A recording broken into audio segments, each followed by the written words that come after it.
Brigadir Setio Herlambang detik-detik sebelum meninggal dunia ternyata sempat menelpon istrinya yang berada di kota Semarang. Dalam percakapan telepon tersebut, almarhum menyuruh istrinya untuk menanyakan kepada ayahnya, Sutarto, terkait tanggal baik kelahiran anak keduanya.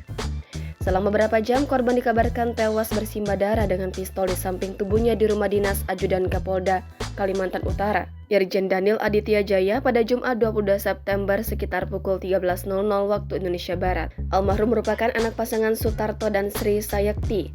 Ia masuk sebagai anggota Polri pada tahun 2013. Orang tua almarhum hampir tak percaya atas kematian anak kandungnya tersebut.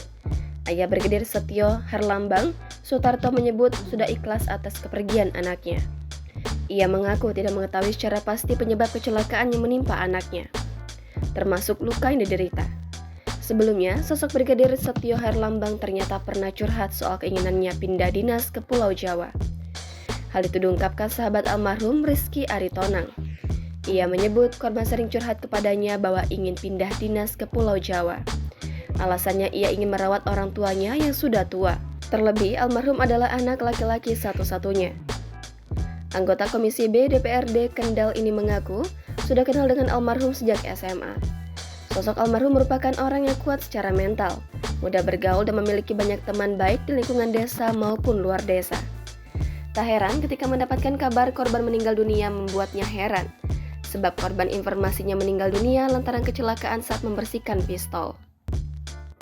Kondisi rumah duka Brigpol Setio Herlambang tampak ramai didatangi petazia di Pojong Sumber Agung, Waleri, Kabupaten Kendal. Beberapa karangan bunga tampak di rumah duka seperti dari Kapolda Kalimantan Utara, Irjen Daniel Aditya Jaya, Kapolres Kendal AKBP Feria Kurniawan, keluarga besar Datasemen, Gegana Satbrimob Polda Jateng, dan lainnya. Kerabat korban Inam menyebut keluarga mendengar kematian korban pada Jumat 22 September siang. Kabar dari Kaltara korban meninggal dunia pasca sholat Jumat. Informasi yang diterima keluarga jenazah dari Kaltara diberangkatkan pukul 3.00 lalu ditransitkan di Bandara Juanda baru diberangkatkan ke rumah duka. Ia menambahkan, almarhum jarang pulang karena dinas yang cukup jauh. Almarhum memiliki seorang istri di kota Semarang yang bekerja sebagai tenaga kesehatan.